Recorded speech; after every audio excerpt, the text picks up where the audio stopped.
Welcome. I am so excited to show you some of the highlights of how to read your own blood work to find that missing piece that's keeping so many women from feeling better during or after menopause. This is what I've discovered over 20 years of practice is the missing piece for so many women. It's what's keeping their menopause remedies from working. It's what's keeping them from being able to control menopause symptoms or avoid diseases of aging after menopause. It's the glass ceiling they're hitting with their health. You think like, oh, that's just aging, but it's not. It's this, and you can do something about it. And what I'm going to show you is not a hormonal or a menopause remedy. It's something that's not not talked about during menopause, not talked about in conversations about menopause remedies. And yet for so many women, this is the key to getting control over hot flashes or avoiding diabetes or osteoporosis or heart disease, or being able to lose weight. Okay. Now, if you haven't seen my little video on what hormones are and why you don't want them to drop too low, watch that first or right after this one. They go together. I'm linking it below.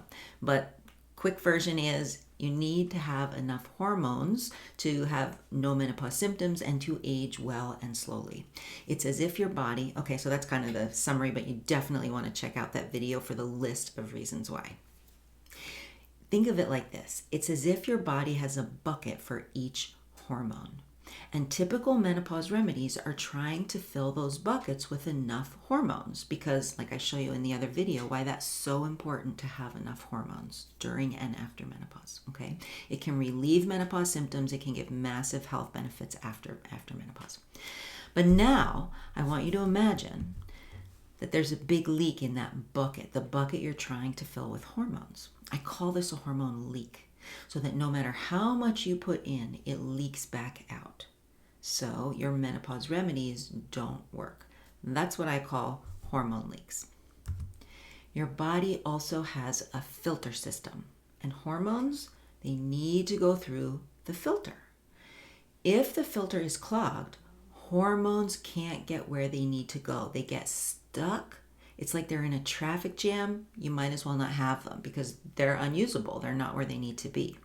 I call this a hormone traffic jam. And no one is telling you this, but hormones leaking out or stuck in a traffic jam is very likely what's causing your hormonal misery during perimenopause and causing your faster aging and more diseases in postmenopause. And getting rid of these leaks and traffic jams opens the door to what is the frickin' fountain of youth. Okay, now review that other video to see exactly what I mean. But right now I want to show you what these leaks and traffic jams are and how to find them by looking at your blood work. Okay. Cells, systems, organs, glands, tissues, genetics. These are some of the foundations of health. Okay. Now think about this. Your body would not have designed those buckets, the buckets that like you're filling with hormones. Your body would not have designed those buckets to have holes in them. Your body would not have designed your filter to catch your hormones and not let them go where they need to go. So if either of those are happening, something on this list of the foundations of health isn't working the way it's meant to. These foundations of health are like links in a chain. Every link in the chain has to be strong for your hormones to be able to do what they're supposed to do. Okay, I'm going to say that one more time. Every link in this chain, in the foundations of health, has to be strong for your hormones to be able to do what they're supposed to do. And you will struggle to control menopause symptoms, and you will not be on the best track for the slowest or healthiest aging if any one of these links in the chain is unwell. Okay, you will be more likely to get the 3 diseases you are most afraid of and so many others. You can message me with what your ones are if you're not sure they should be included on this list, okay? This list of things you can powerfully help to prevent by getting these foundations of health in place and then filling up your buckets, okay? And if any one of these links are weak, that's what I call a hormone leak or a hormone traffic jam. Now I want to show you some of the most important things to look for in your own blood work to find out if you have any of these leaks or traffic jams. Okay, we're going to find the weak links in your chain. So if you want, you can grab your own lab test results and follow along. We'll be looking at very basic ones. And please, disclaimer, this is not any kind of replacement for medical advice. Do not use it as such. There is a full disclaimer in the video description. I just want you to be empowered with this information so you can talk to your own healthcare practitioner or work with someone like me who can help you repair these links. So make sure that these are being addressed for you. And I can't show you everything there is to see, but I really want to share some of the highlights, okay? My top 5 things to look for in your basic blood work. So we're looking at adrenal health, low-grade chronic infections, blood sugar, methylation, leaky gut, and liver function. I stuck those in together as one. And bonus, definitely we would want to look at cholesterol, your lipid panel, and thyroid markers. Those are a little more complicated to interpret, but they're really important too. So right now in this video, I want to start with my 2 all-time favorites. I want to show you how to check on your adrenals. And again, in that other video, I talk a lot about why the adrenals are so important. We're going to look at your adrenals and how they're doing, and we're going to check for those infections. So why are your adrenals so important? What are your adrenals? They're these little like walnut-sized glands that sit on top of your kidneys, and I want you to think of them like a factory that makes hormones, okay? They like to make stress hormones. So every time you feel stress, it's like the adrenal gland is a button that is pushed and it pumps out stress hormones. Then at menopause, the ovaries start to shut down. And it's not that you never have estrogen again, okay? Your body has a plan to keep you with estrogen. The adrenals take over making estrogen, okay? Now some other places too, but they're a big one. They are that important. So healthy adrenals means cruising through menopause without the symptoms. It is key for female hormonal balance, okay? But there are a couple of things that can go wrong with this plan so that the adrenals don't take over making estrogen when the ovaries shut down. One, the adrenals can be too busy making stress hormones. Like imagine they're a factory, okay, and it has to shut down production of stress hormones, switch out the machinery to make these female ones. Like it can't make both at the same time. So if you are stressed all the time, they never get to switch over to making those other hormones.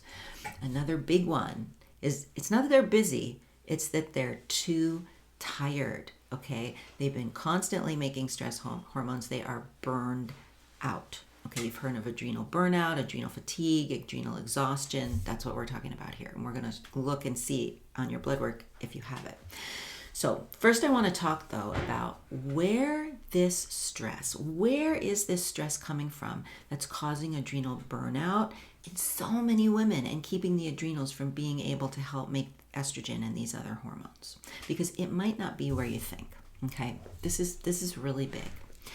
I mean, sure, the obvious stress, like the car that almost hit me where your heart is pounding, or you're late for work, or the state of the world, or caring for babies, or elderly parents, or relationship, or work stress, or burning the candle at both ends, early wake-up calls, to-do lists, multitasking, long hours, anything that feels like burning the candle at both ends.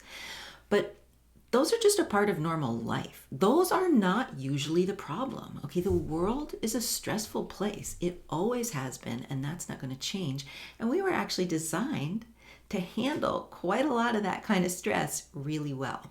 Like if you told me that to heal my adrenals and my hormones, I had to get rid of all the stress in my life, I would just laugh or maybe cry because that will never happen.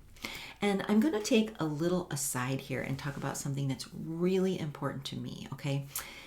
This ability to handle more external stress well is called resilience. And being very resilient is the definition of health. It measures your success in life. So my goal with health is always to restore the body's resilience, because then your life gets bigger, not smaller.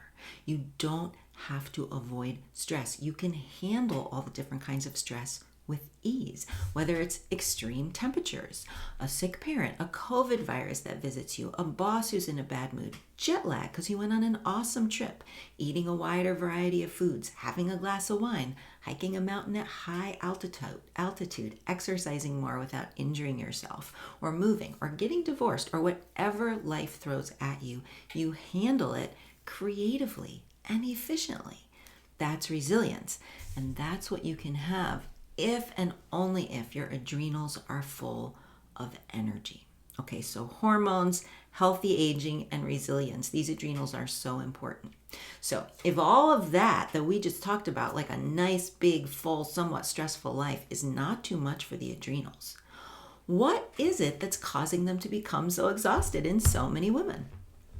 Okay, it's the normal stress of life combined with an internal source of stress that is not supposed to be there, but now it is. And it is also pushing that adrenal button from the inside, pushing it 100 times a day, in addition to the stress from the outside that the adrenals are supposed to be dealing with.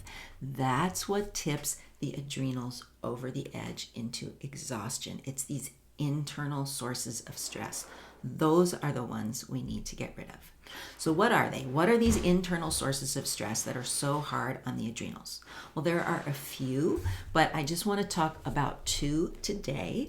One is hormone disrupting chemicals, and I'm throwing this in because this is something you can do something about today at home. And the other one is stealthy infections, and I'm going to show you how to look for those in your blood work. Those are like so important. Okay.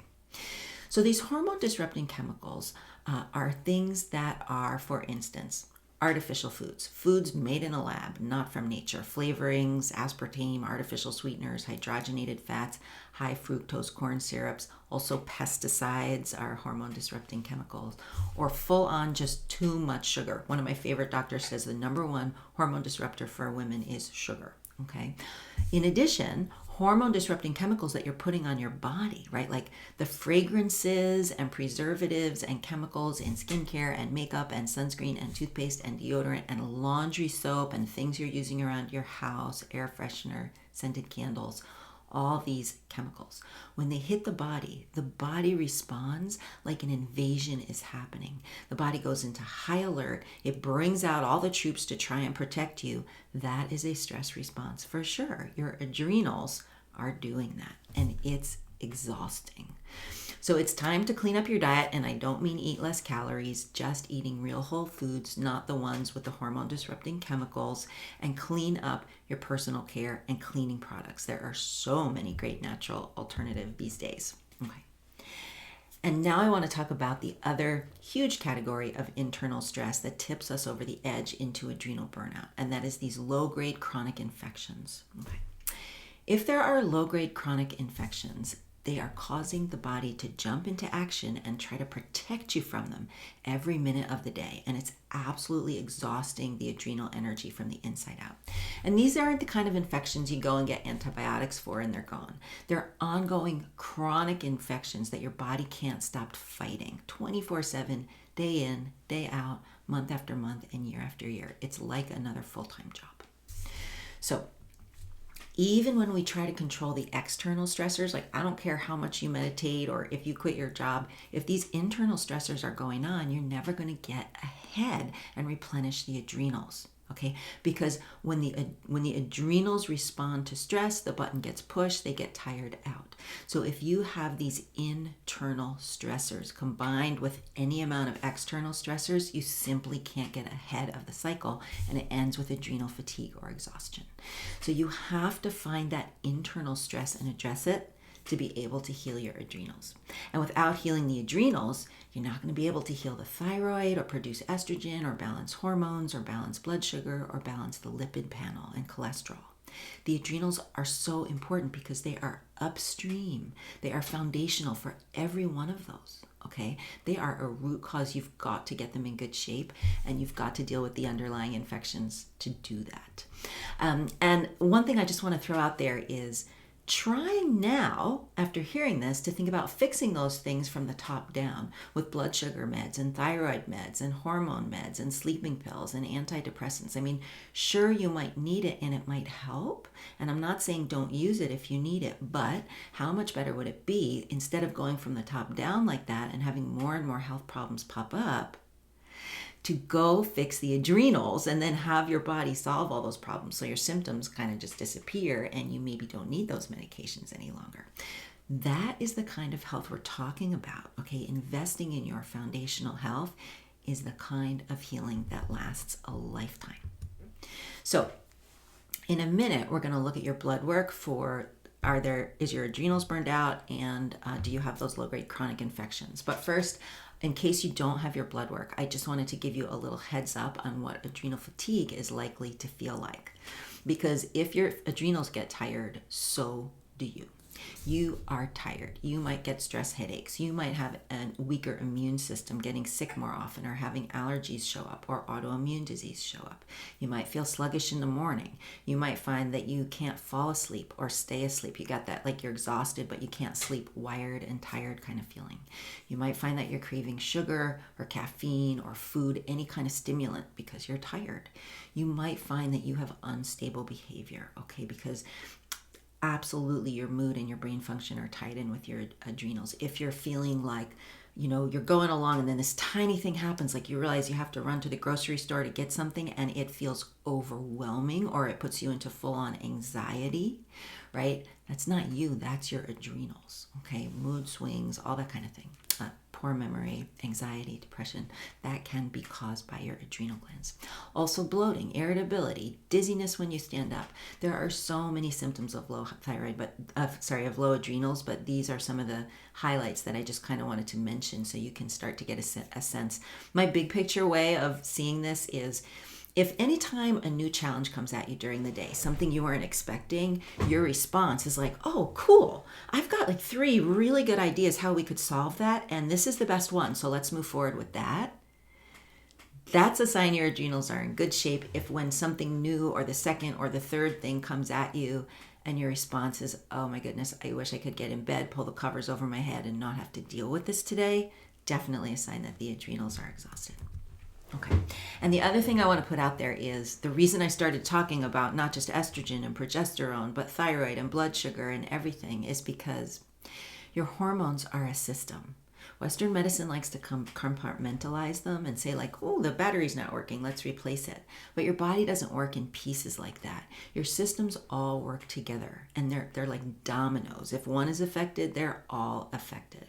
So your progesterone, estrogen, and testosterone, your blood sugar, your thyroid, your mood, with neurotransmitters. I mean, these are all based in hormones. Okay, stress is a hormone. Blood sugar is insulin. It's a hormone, right? They're all hormones, and they need each other to be healthy, to work as a system. So like if any one of them is messed up, none of the others are going to be in great shape. And if the adrenals plus the gut and the liver are not in good shape, none of them are going to be in great shape. So what happens is, you get a little run down, you didn't eat the best, you got some bloating or food sensitivities, leaky gut, your immune system started freaking out, you got an infection, all of a sudden you've got the high or low blood sugar, the rising cholesterol. It's like all this kind of decline starts to happen, and you just don't have that feeling of resilience and like you can handle anything, and being able to bounce back and being confident when you go to the doctor that everything's going to be looking great. Okay, whether they tell you got mood issues or thyroid problems or you can't sleep well. This could all be coming back to the adrenals. And I just wanted to highlight how important they are. They're so upstream from everything else. So let's go ahead and take a look at the labs for the adrenals and the infections. And for adrenal health, one thing I wanted to talk about first is when you look at your labs, they might show as totally normal, because most labs use this normal range that's very, very wide. And what we're looking at is the functional medicine range, which is like the sweet spot in the middle of that range. So it's much, much narrower. This is where you want to be for really vibrant health. Okay, so let's go ahead and take a look at the labs. So for adrenal health, these are the 2 markers that you want to look at. Like I said, it's really simple, and this is the range that you want them to be in. And if they are too low or too high, even by a little bit, that is a sign of adrenal fatigue or exhaustion, and that your adrenals need some love. Here is an example where the potassium is low, and notice it's not flagged in the blood work as saying anything is wrong, but it's outside of our functional medicine range. So even this little indicator is a sure sign that the adrenals need support. And if you do that before trying to fix everything else will go so much more smoothly. And what might have caused this? So when I'm thinking, where is the internal stress that's wearing out the adrenal glands? The first thing I like to check for is those low-grade chronic infections. They are so exhausting and more common than you might think. So here's how to look for those infections. And again, we're looking at the sweet spot, the functional medicine range. This is something that might not be flagged on your blood work as having anything wrong with it. But if you see this, you know you want to check for these. You want to do something about this. So this is just your CBC, and what you're looking for here is the white blood cells, neutrophils, lymphocytes, monocytes, eosinophils, and basophils. And you will see these on there, and make sure you're looking at the ones with the percentages. Sometimes they have one called absolute, and that's a different number. You want these ones with the percentages. And what you're looking for is that none of these numbers are higher than what's listed here. If they're lower, you don't have to worry about that, because if one of them goes higher, another has to go lower because they have to add up to 100. So what we're looking for is anything that is higher than what is listed here. And that would be a sign that there's some kind of low-grade chronic infection that your body is fighting and exhausting itself doing so. So we just looked at adrenals and stealthy infections as two common weak links in the chain of your foundational health and two humongous hormone leaks. Okay, watch out for other how to read your blood work videos. It's possible to look at blood sugar, liver function, cellular health, methylation, genetics, leaky gut, cholesterol, thyroid, and so much more in this way. And it's interesting, and I want to empower you with this information. But what I'd actually recommend instead or alongside of this is getting some expert help to fix these foundations of your health, to make sure that every link in that chain is strong. And here's the thing. You want to do it now. If you're watching my YouTube channel, you're probably somewhere near menopause or post-menopause, okay? And so you want to do something about this now, not after you've been learning about it for a few months. Because once you hit about 34 years old, your hormones are starting to decline. And you want those adrenals stepping in to take up the slack from the get-go, okay? Topping off hormones all along the way. And once you're in that red zone of hormonal decline, the longer you wait to address these leaks and traffic jams, the faster your body is aging and cells and tissues are degenerating. Your risk of disease is going up in ways you might never be able to fully get back. So wherever you're at, don't wait. It's like that saying, the heart attack I had at 50 started in my 20s. That's true. And if you want the biggest chance of preventing Alzheimer's and osteoporosis and diabetes and all those others, if you want to keep your muscles and bones and still be able to carry your own groceries in from the car at 90, start now. And that being said, I work all the time with women starting in their 70s. It's never too late either. The body has an amazing ability to heal and regenerate if you get these foundations in place. Okay, so I encourage you to get on a plan for managing your hormones. If you're thinking about putting it off, I want you to go look at that other video I linked to below and look at the list and save it and screenshot it and think about it every time you think about putting this off. And if you have questions about your situation, you can get in touch with me.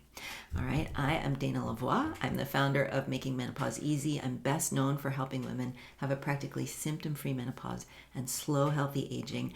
And thank you so much for hanging out with me. I got loads of certifications. I have 20 years of experience helping hundreds and hundreds of women through menopause. I have found the missing pieces and the weak links over that time. And vibrant aging is one of my absolute specialties. So I really thank you for hanging out with me today. I am on a mission to let a million women know about this, know about how much control they can have over how they feel during menopause, and how healthy they are in all the years after menopause. So if you hadn't already heard this and you're thinking like fountain of youth, it sounds too good to be true, it's really not, and I want you to check out my Menopause Blueprint Masterclass to see exactly why. The reason you haven't heard of it, it's just that like I'm one person with one voice trying to get the message out. So if you found this interesting, be sure to share it with a friend or a sister or a coworker. Check out that video I linked below about what hormones are and why you don't want them to fall too low during or after menopause. It's the one with the list. It goes along with this one. And check out my Menopause Blueprint Masterclass if you want the whole story on like the fountain of youth and why it's real. Okay, how the system fits together for menopause relief and better health in the years after menopause. So I am so really truly happy that you spent, if you're still here, that you spent all this time hanging out with me today. I love sharing this information. I'm happy to answer questions. I am Dana Lavoie, and I will see you in the next video.